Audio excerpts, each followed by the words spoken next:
Hello, and welcome to the Designing Impactful Innovation podcast. I'm Clara, your host, and today we're talking about the specificities of eco design and lifecycle assessment tools in industrial equipment with Andrea Canin, industrial equipment expert at Dassault Systems. Hello, Andrea, and welcome to the podcast. Could you please introduce yourself for our listeners? Sure. Hello, everyone. Thanks for inviting me today. So, my name is Andrea Cagnin. I'm a business consultant for industrial equipment at Dassault Systèmes.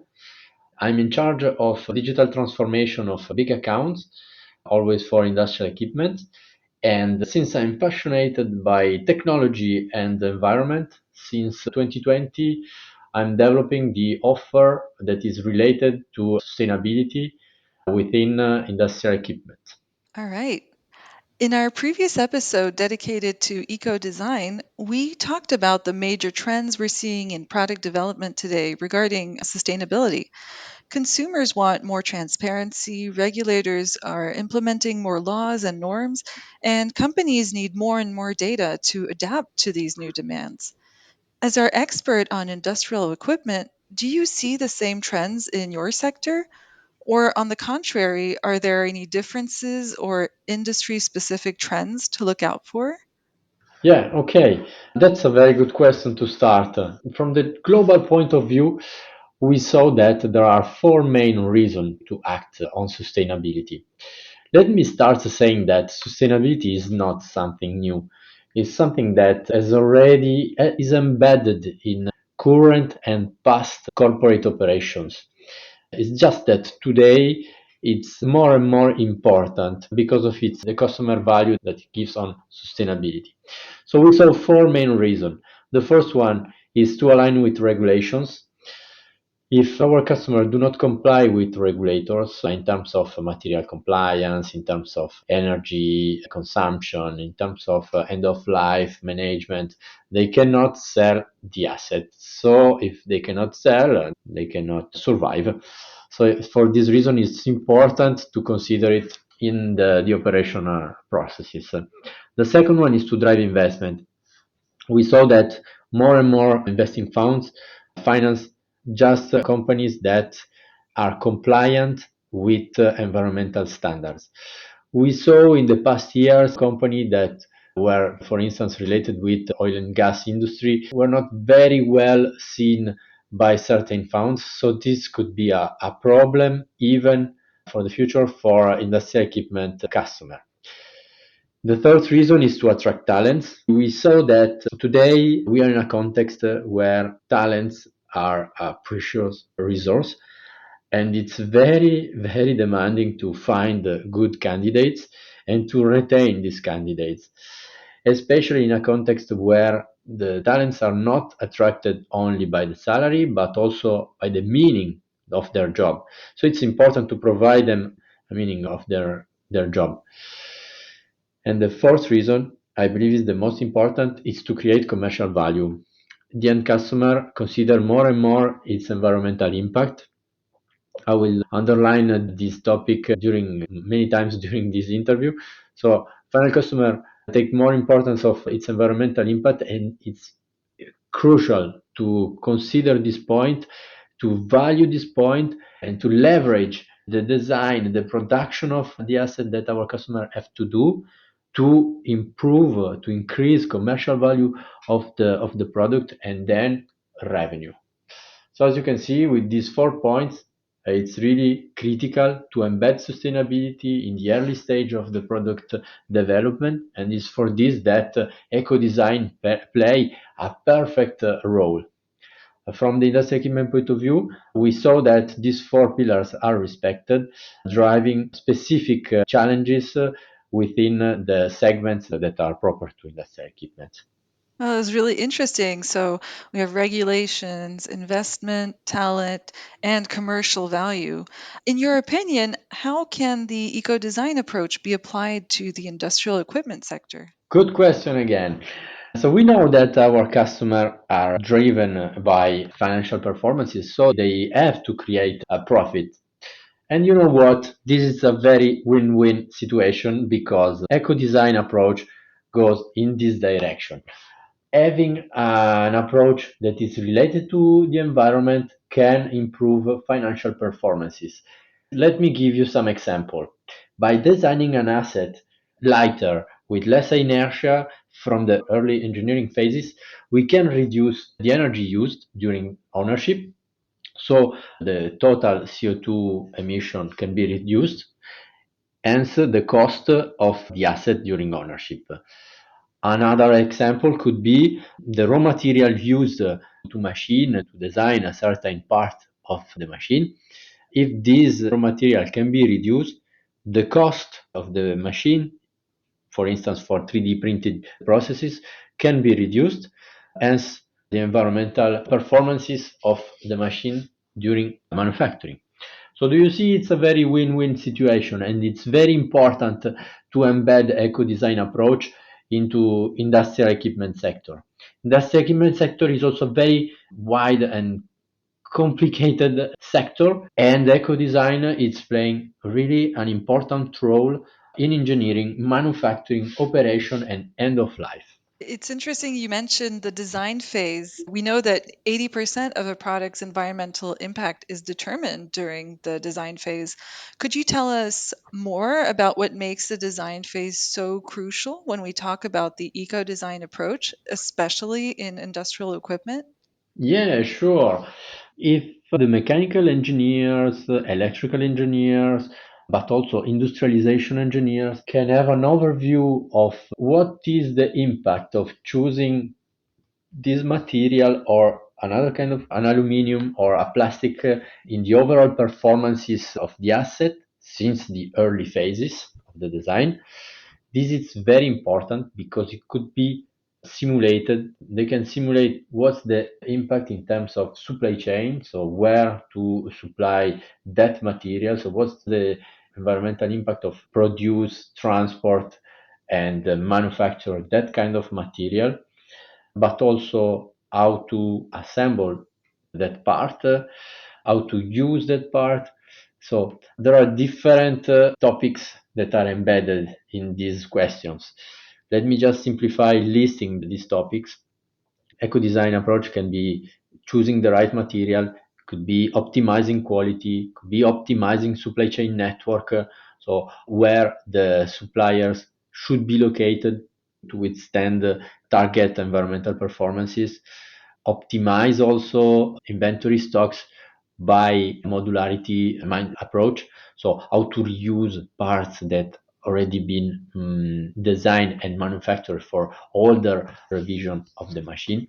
So do you see there are different topics in the engineering phase, but also could be engineering for maintenance. So how to design machines that could be easier to maintain, so the technician have to maintain that machine, do not have to dismantle 20 parts just to change a belt, for instance. The maintenance will be easier and it has to scrap less part during maintenance operation. So engineering really plays an important and crucial part during the whole life cycle of the asset.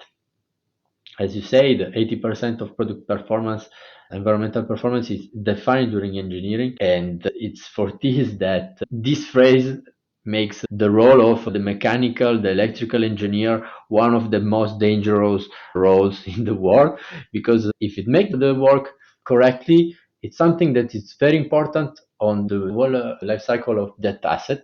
But if it's not done correctly, it could have a huge impact in the following years. Hence, in Dassault Systèmes, we propose to embed the LCA, Lifecycle Assessment, not just for declaration purposes, but in engineering, manufacturing, and operation usage. So, by using LCA approach, our customer can make a snapshot of what would be the impact of the design that they are doing, what could be the environmental impact of the production that they are going to set up, what would be the environmental impact of the usage of the asset in a certain way. So as you can see, LCA today is used for declaration purposes, But what we propose to our customers is really to use this methodology to create scenarios and act it in consequence. So to exploit the result of LCA with related scenarios to improve asset performances in the different stream. Could be engineering, manufacturing, and operations. Oh, so that's a lot of things to think about. So, what do industrial equipment clients who want to improve the environmental impact of their products expect from these life cycle assessment solutions? The first problem of our customers today is the environmental annual declaration that they have to do. So the first pain is to retrieve information from all suppliers and also their plant to be able to fill a certain database and then calculate CO2 emissions, scope 1, 2, and 3, water used, waste produced. So the main concern today is data collection. But actually, this is just the point of the iceberg from our point of view, because LCA can go much farther. As I said before, you can use LCA for declaration purposes for sure, but also you can use it to pilot, to drive engineering, as I said, manufacturing, maintenance, operations, end of life. So it's really important not to see LCA just for declaration purposes, but really like a mindset and an instrument that our customer has to embed in their operation to be able to improve their performances in terms of environmental performances, but also in terms of quality, in terms of financial performances. And Andrea, could you tell us, please, for companies who have implemented an eco design approach with life cycle assessment solutions, what improvements have they seen in the short and long term? And what are the most important improvements that they can expect? Yes, so our customer that embed LCA in their operation, the immediate result that they saw is immediate understanding of the future environmental performance of the asset since the engineering phases. So they do not have to wait few years to measure then the energy consumption, the real energy consumption of the asset to be able to have an understanding of its environmental performances. So this is, I think, the most important point. Then a second point is that they would be able to reduce energy consumption during ownership, and this we can do it by working on mechanical engineer to reduce the inertia of rotating parts, or to change the design of the asset to be able to reduce electrical consumption peaks. So this is another point that our customer understand and goes in this direction of environmental performances. And I think the third point, it's about supply chain. So after COVID, we saw that the supply chain context changed a lot. Once most of our customer had suppliers in China, especially in China, but after COVID, the supply chain has been disrupted, and so our customer are going to redesign their supply chain network.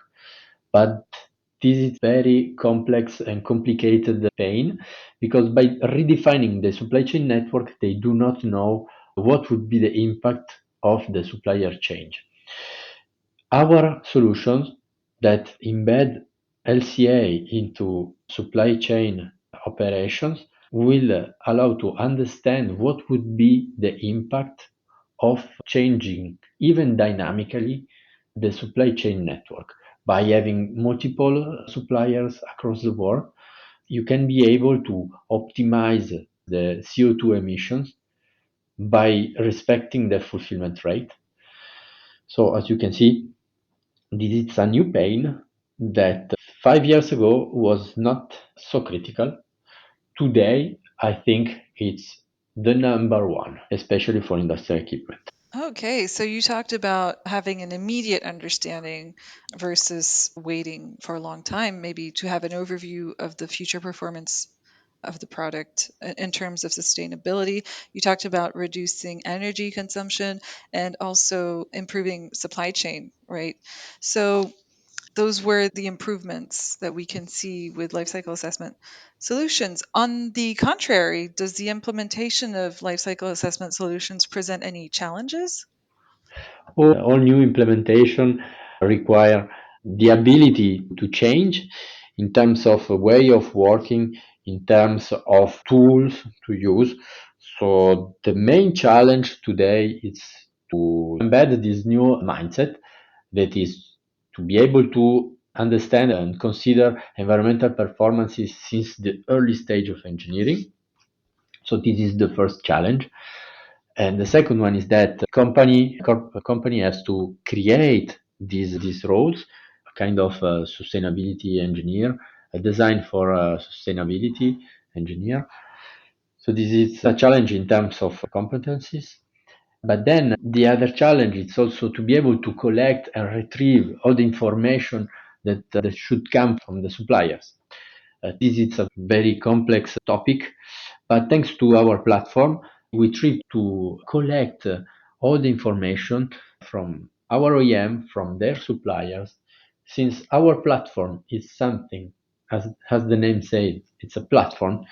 It can collect all information, it can understand, it can track where the information come from, and so is the information sharing between suppliers and OEM. Then to finish the interpretation of the results. Today, LCA approach is standardized and interpretation is standardized too, but could be complicated sometimes, especially for new customer that embed this methodology. So the challenge here is to be able to interpret the results of the LCA and to evaluate what trade-off would be the best. Lastly, Andrea, what would you say to convince a company that might be hesitating to make the leap to life cycle assessment? So today we are moving from an industrial era where the most important was to produce fast and cheap to an era where the how of the production process is more important than the price of the product itself. And these final customers have understood it. And today they are more and more conscious of their environmental impact.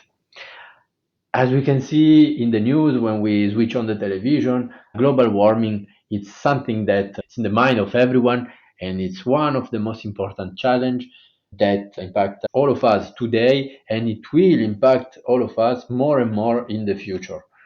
With the consequence of changing the ways of produce things, to use things, but also the way to buy them and valorize them at the end of their life cycle. So every minute counts, and it's important to adopt the eco design mindset from the customer point of view.